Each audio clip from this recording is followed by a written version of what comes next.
Yan, magandang hapon po. Meron tayong gagawin ditong cellphone, ano po. Dinala po sa amin dito sa shop. Sira po yung kanyang charging pin. Nabaluktot po yung kanyang pin doon sa loob, kaya ano. Ang gagawin natin dito, papalitan ano. Ang unit nito ay Infinix Hot 11 Play, ayon doon sa may-ari, ano po. Sige, sabaybayan nyo po kung paano kong gagawin ang cellphone ito. Tanggalin natin yung kanyang SIM tray. Ayan, may SIM card siyang nakalagay.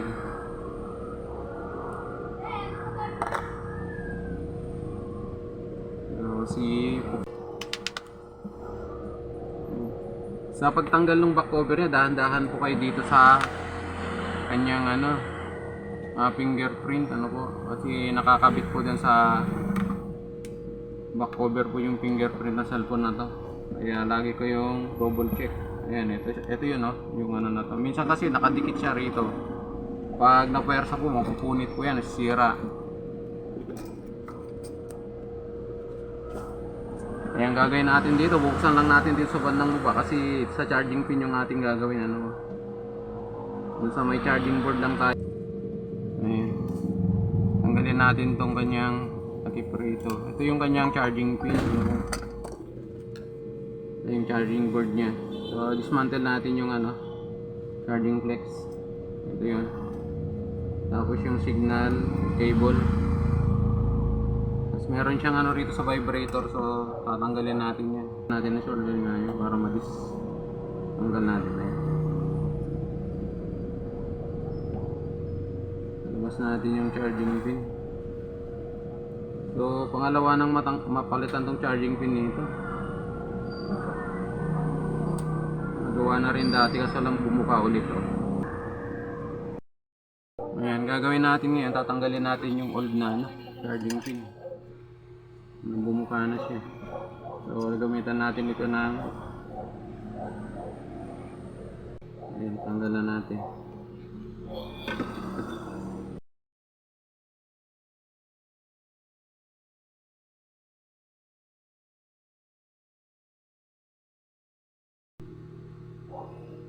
Papalitan natin. Tapos yung dun sa loob, ito ang ating ipapalitan. So, i-prepare muna natin to. Lagyan natin ng mga LED.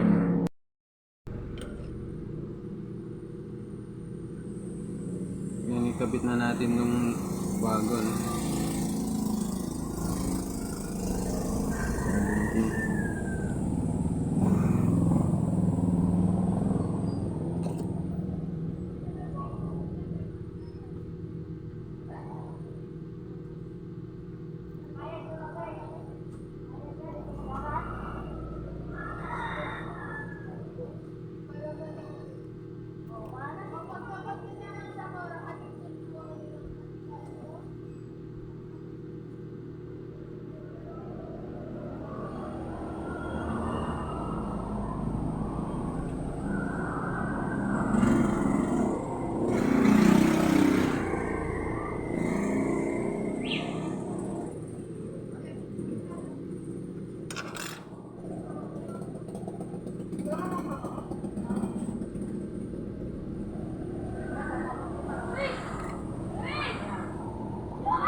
Testingin natin i-charge.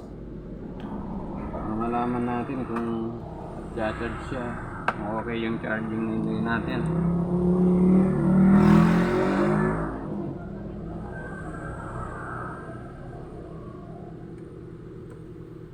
Ayan. Ayan.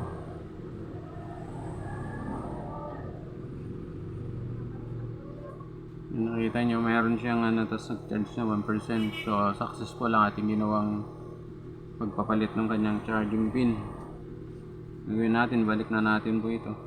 Habang tina-charge natin.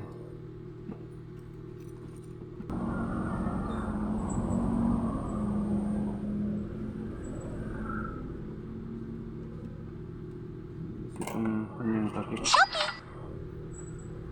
So make sure nyo lang po, double check nyo po yung sa may antenna pad. Kailangan nandun sa spot po yun, para sa ganun wala pong problema dun sa kanyang signal. Kung halimbawa kapag hindi nakasakit yun, mawalan siya ng signal. Kasi dun sa charging pin kasi kasama na pati yung kanyang signal.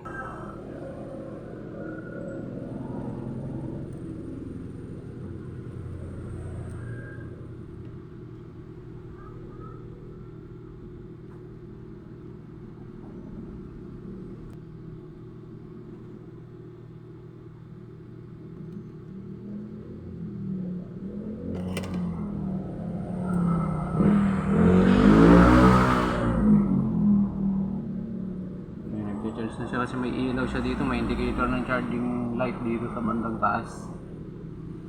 Pag nakasindi kasi yan, ibig sabihin natin siya.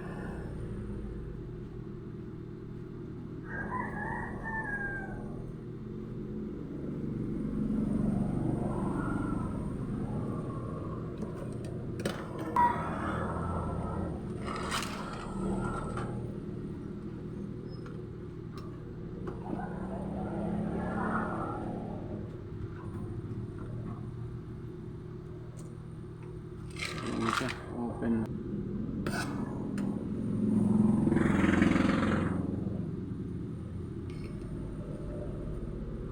Balik muna natin yung takip.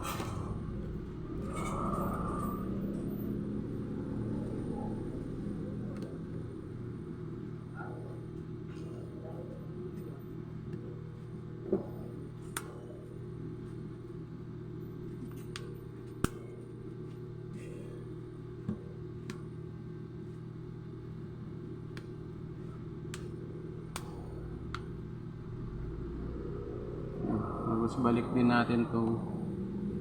Yun yung SIM card tray. Search natin.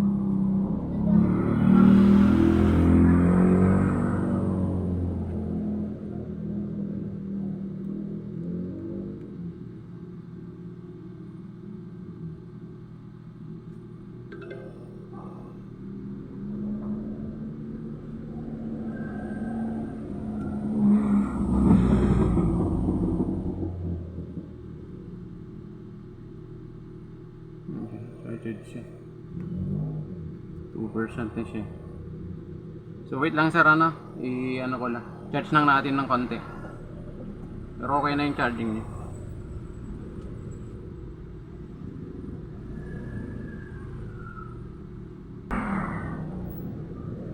Ayan, okay na po yung ating ginawa. So sa tingin po ninyo ay makakatulong po ang video ito. Paki-like po at paki-share po ang aking FB page. paki-follow po ang aking YouTube channel, ano po. Maraming salamat po sa pagtitiwala.